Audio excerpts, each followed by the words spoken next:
Welcome to my new blog. আজকের ভিডিওটা অনেক ইন্টারেস্টিং হতে যাচ্ছে, কারণ আমি আজকে আপনাদেরকে নিয়ে যাব কাতারের পশু পাখি প্রেমীদের জন্য হ্যাভেন, মানে স্বর্গ যে জায়গাটাকে বলা হয় সেখানে।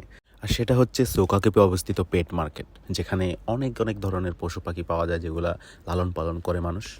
পেট কিংবা পোষা প্রাণী হিসাবে যেগুলা ঘরের মধ্যে লালন পালন করে আর কি। টিয়ে পাখি, কবুতর, কুকুর, বিড়াল থেকে শুরু করে সব ধরনের পোষা পাখি এখানে পাওয়া যায়। তবে তার সিজনাল, অনেক সময় অনেক কিছু অ্যাভেলেবেল থাকে, আবার অনেক সময় অনেক কিছু অ্যাভেলেবেল থাকে না। এখানে শুধুমাত্র পোষা প্রাণী প্রেমীরাই আসে এমনটা নয়, এখানে ট্যুরিস্টরাও আসে জাস্ট দেখার জন্য কী কী আছে অ্যাভেলেবেল কালেকশন। আর জায়গাটা এমনিও অনেক মন মুগ্ধকর আর শান্তিপূর্ণ। এখানে পাখিদের কিচিরমিচির আপনার মন অন্যরকম প্রফুল্ল ফিল করে। কাতারে আমার এখনও অনেক বন্ধু আছে যারা এখান থেকে কিনে কবুতর, খরগোশ, টার্টলস এগুলা নিয়ে বাসায় খুবই যত্ন সহকারে লালন পালন করে। শখে বসে কিনে এগুলা মানুষ, শুধু কিনলেই হবে না, কারণ যত্নের অভাবে এগুলো মারাও যেতে পারে।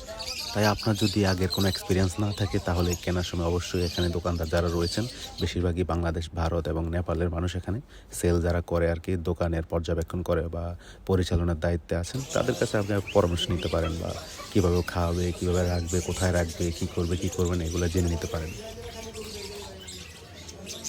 প্রত্যেক পোষা প্রাণীরই খাঁচা এবং খাবার দাবার এখানে পাওয়া যায়। জাস্ট কেনার সময় আপনি একটু জেনে শুনে কিনবেন। এমন পরিবেশে বড় হওয়া পোষা প্রাণীগুলো নির্দিষ্ট খাবার ছাড়া খায় না, তাই আপনি অ্যাক্সিডেন্টালি মেরেও ফেলতে পারেন, তাই জেনে শুনে এদেরকে খাওয়ান।